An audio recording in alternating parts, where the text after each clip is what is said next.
Indian Prime Minister Narendra Modi, Japanese Prime Minister Yoshihide Suga, Saudi ruler MBS, UAE's leader bin Zayed, and Israeli Prime Minister Benjamin Netanyahu all have two things in common. One, they were great friends of Trump who handed many foreign policy victories to him. And two, Biden hates them for this very reason and wants revenge. Hi, and welcome to TFI Global, the foreign affairs and geopolitical analysis arm of the TFI Media Group. I am your host, Shubhangi, and in this video, we shall discuss how the Biden administration is trying to unseat world leaders who cooperated in many areas with the Trump administration. Let's begin.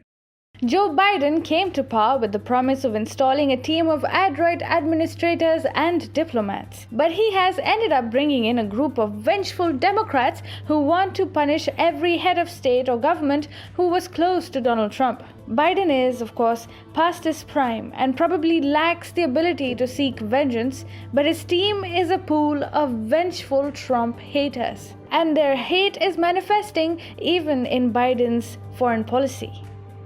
The Biden administration has thus been on a campaign to go after every such state head or government head who was friends with former US President Donald Trump. The United Arab Emirates President Khalifa bin Zayed Al Nahyan and de facto ruler of Abu Dhabi Mohammed bin Zayed, Israel's Prime Minister Benjamin Netanyahu, Saudi Arabia's Crown Prince Mohammed bin Salman, Japan's Prime Minister Yoshihide Suga, and India's Prime Minister Narendra Modi, everyone who shared a good rapport with Trump is a potential target for Biden. Simply put, Biden wants to punish everyone who was quote-unquote close to Trump. And they have their reasons for doing so. Trump was the first non-establishment president of the United States.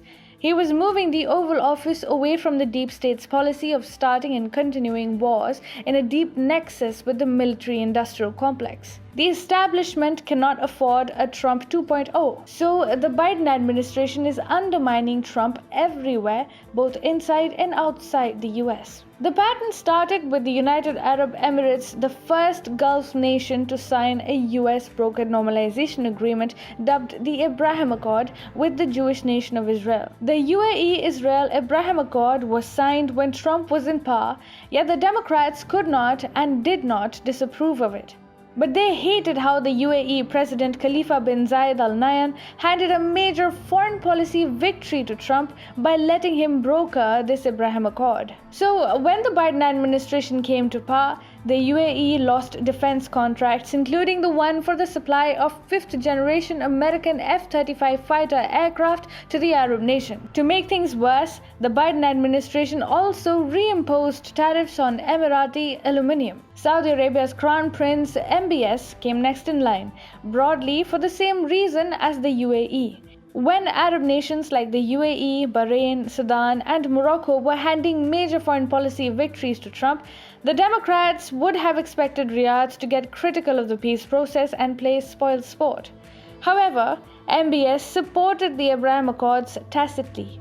So you might have noticed how the Biden administration has been trying to take down MBS. The White House has been getting very critical of MBS over issues like human rights violations and journalist Jamal Khashoggi's killing. Biden also has been trying to undermine MBS, the de facto ruler of Saudi Arabia, and reach out to King Salman instead. And to top it all, the Biden administration is also going after Israel. And to top it all, the Biden administration is also going after Israel, which has remained a faithful US ally since its very inception. But Democrats hate Israel's Prime Minister Benjamin Netanyahu. Barack Obama, Joe Biden's former boss, in a sense hated Netanyahu. And since Biden 1.0 is technically Obama 3.0, the hatred has been carried forward.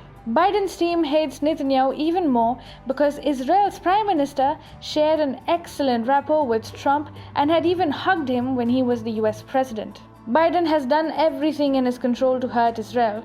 He didn't call Benjamin Netanyahu for weeks after coming to power as a symbolic snub. Alongside, he keeps strengthening Israel's perpetual foes, Iran and Palestine. This was the Biden administration's spiteful diplomacy in the Middle East. Now, we move on to the Indo-Pacific.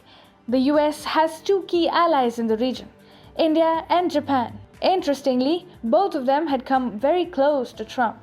In Japan's case, former Prime Minister Shinzo Abe and sitting Prime Minister Yoshihide Suga shared excellent relations with the Trump administration. The former US president also rewarded Tokyo in many ways. Japan's brainchild, the free and open Indo-Pacific, was adopted by Donald Trump. The Republican leader took Japan's agenda even further by elevating the status of the Quad, an informal strategic forum comprising India, Australia, Japan, and the US, to check China's growing influence in the Indo-Pacific. The Biden administration thus decided to punish Tokyo. As tensions between Japan and China escalated over the former Senkaku Islands in the East China Sea, Biden has effectively backstabbed Japan. Joe Biden's instruction is to spread out American troops in the Indo-Pacific. That basically implies the abandonment of Japan. To make things clear, US Defense Department spokesman John Kirby first supported Japan's claims of sovereignty over the Senkaku Islands and then, in a bizarre turn of events, simply called his statement an error which he regrets making. Finally, it is India's turn. Now, Prime Minister Modi and former US President Donald Trump were buddies and enjoyed personal camaraderie.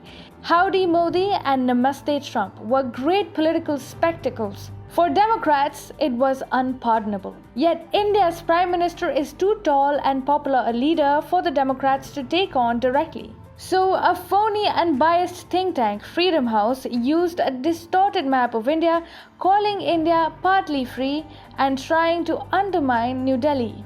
Yet the Biden administration won't find it easy. We are not living in a unipolar US-led world order that the American deep state can manipulate. It is a multipolar world with tall and rising regional powers. And these regional powers can counter propaganda and steer clear of what the deep state wants the world to believe.